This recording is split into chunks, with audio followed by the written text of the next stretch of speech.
The damage is identical. You want to just tell us what happened? The woman fleeing the Channel 7 investigators has no business behind the wheel of a car. Her license is suspended, and she just ran that stop sign. But this is nothing unusual for Rebecca Elwagi. Check out her driving record. It's 6 pages long. She's been caught driving on a suspended or invalid license 13 times. She's been cited for driving without insurance, speeding, ignoring traffic signals, the child restraint law, and making illegal turns. She has arrest warrants out in Birmingham and Detroit. And she owes Detroit $2,100 in unpaid traffic fines. This woman has been thumbing her nose at the law for 14 years, and she's still driving. Worse yet, she may have gotten away with another one at this gas station in Hamtramck. You're about to see a hit-and-run accident caught on a security camera. You can decide whether Rebecca Elwagi was behind the wheel and whether police should have pursued this.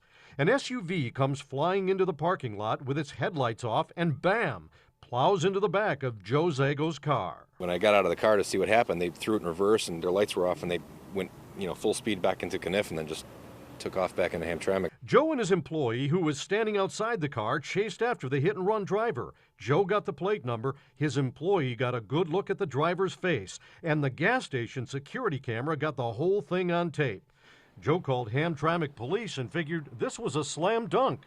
But when Officer Amy Buchel showed up, Joe was stunned. She told him, "We don't take accident reports on private property." I thought that if someone left the scene of an accident, that it's a criminal issue. At that point, it's not, it's a hit and run.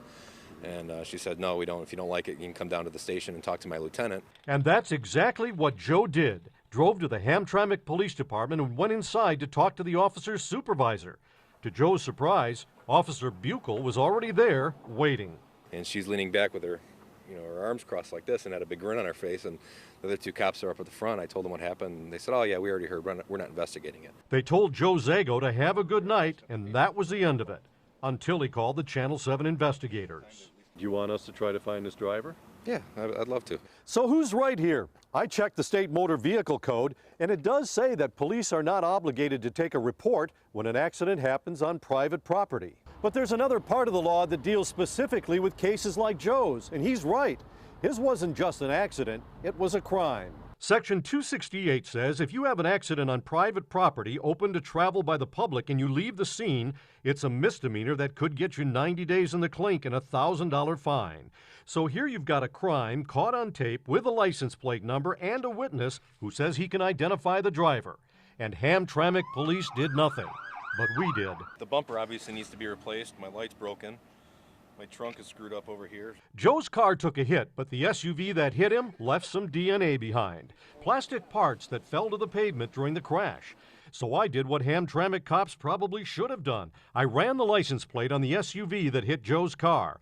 It took me only a few minutes to find the Durango, registered to an address just 2.5 blocks from the accident scene. And there was front-end damage. The Durango was registered to a 64-year-old woman, but the witness said the driver was much younger than that. So we did a stakeout, and before long, we saw this young woman driving it. When she pulled up in front of her house one day, we were waiting. Time to grab those broken parts and have a little come to Jesus. You missing some parts from your car? Not that I knew of, no. Did you rear end someone down at the gas station at Kniff and I-75? No, I didn't. You didn't? No. She looked like a deer in the headlights, and I wasn't about to take her word for it. Can I look at the front end of your car and see if you're missing these parts? Sure. Okay. Anybody else that looks like you that might have been driving? I took a close look at the front end, and there was no question the parts came off this Durango. It's the housing for the fog lamps behind the hole in the bumper. So we know it's the right car, but how about the driver? I showed her picture to the eyewitness. Yeah, this is the lady, for sure. I'm 100% positive that's the lady. The damage is identical. You want to just tell us what happened?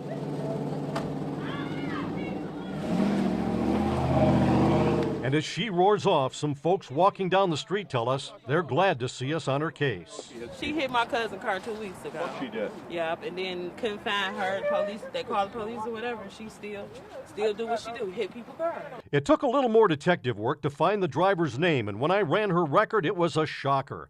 How could someone be caught driving without a license 13 times and still be on the road? And why didn't Hamtramck police do what we did? They would have found 2 arrest warrants. They could have held her for Detroit and Birmingham, where she had skipped out on her court dates. Shouldn't someone hold her accountable? If the police aren't there to help you, then, who is? Remember I told you Rebecca Elwagi's Durango was registered in the name of a 64-year-old woman? That woman is Rebecca's mother, and her driving record is 3 pages long. Her license suspended 9 times, cited for driving on a suspended license and an expired license, and she has a warrant out in Hamtramck for failing to show up in court on ordinance violations. Looks like this bad apple didn't fall too far from the tree.